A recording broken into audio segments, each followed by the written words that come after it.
सज्जन सिंह वर्मा हूँ, पूर्व सांसद, कई बार एमएलए रहा, कई बार मिनिस्टर रहा मध्य प्रदेश में। अखिल भारतीय खटीक समाज का राष्ट्रीय अध्यक्ष हूँ मैं, और आज 47वीं अखिल भारतीय खटीक समाज के कोर ग्रुप की 47वीं बैठक दिल्ली के इस जैन भवन में हम लोगों ने की है। बड़े सौहार्दपूर्ण वातावरण में बहुत तर्क संगत बातों के साथ इसका समापन हुआ है। उसमें जो मुख्य निर्णय लिए गए हैं वो ये है कि भारत में जनगणना होना चाहिए। ये जनगणना चालू हो उसके पहले हम पूरे भारत में जो खटीक समाज के लोग अलग अलग प्रदेशों में, अलग अलग ज़िलों में हैं, उसकी जनगणना हम कराना चाहते हैं। इसलिए करना चाहते हैं, हम खुद करेंगे कि मान लो दिल्ली है, दिल्ली में 19 लाख खटीक समाज के लोग हैं, लेकिन यहाँ के रिकॉर्ड में 1,90,000 ही।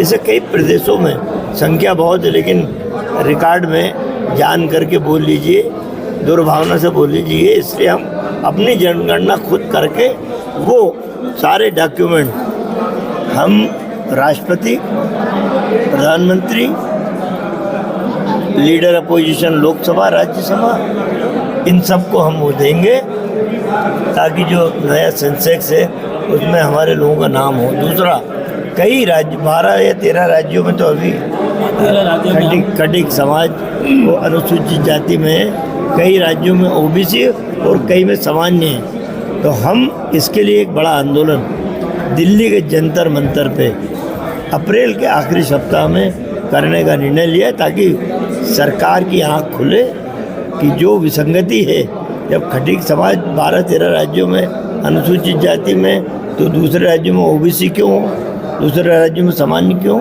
ये जंतर मंतर से आह्वान करेंगे। इसके बाद एक अयोध्या में हम एक बड़ा आंदोलन अयोध्या में भगवान राम की नगरी में करेंगे।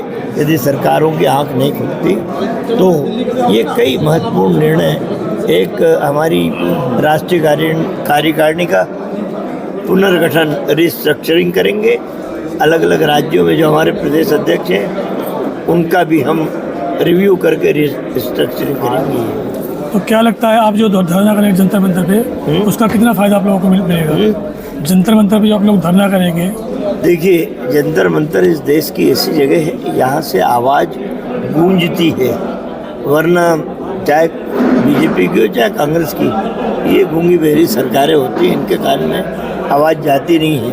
तो जंतर मंतर पे जब हज़ारों लोगों का हुजूम होगा, वो बात वहाँ से निकल के जाएगी मीडिया के माध्यम से बातों में, तब हो सकता है सरकार की आँख खुले। तो ये सरकार की आँख और कान खोलने के लिए खटीक समाज को क्या संदेश देना चाहेंगे?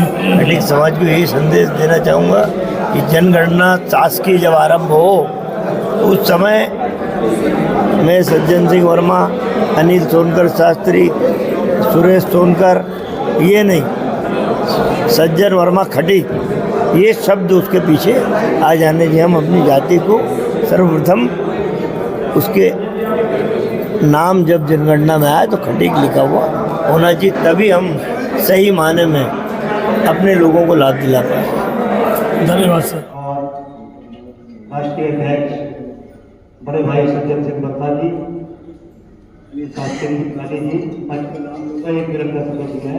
आप सभी का मैं जितना भी आभार प्रकट करूं मातृशक्ति का और आप सबका, जो देश और प्रदेश से आए हुए हैं, सबको मेरा बहुत बहुत अपनी तरफ से धन्यवाद, और प्रेस मीडिया का भी धन्यवाद करता हूँ। स्वागत करें, जी का भी सम्मान करें, सभा का नाम कर।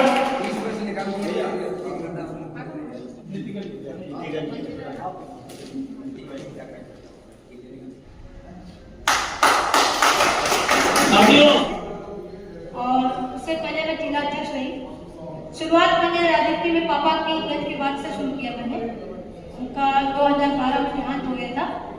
उसी के बाद और खैर मेरा पारिवारिक बैकग्राउंड ये है कि मेरे हस्बैंड डिप्टी कमांडेंट हैं फोर्स में, इस समय उनकी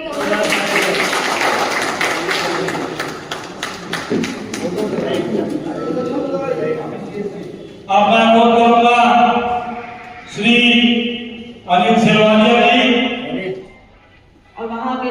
जी भी हैं यहाँ जो पूर्व सांसद एक बिजनौर से रहे हैं 14वीं लोकसभा। बहुत बहुत धन्यवाद मातृशक्ति का। अब मैं अनुरोध करूंगा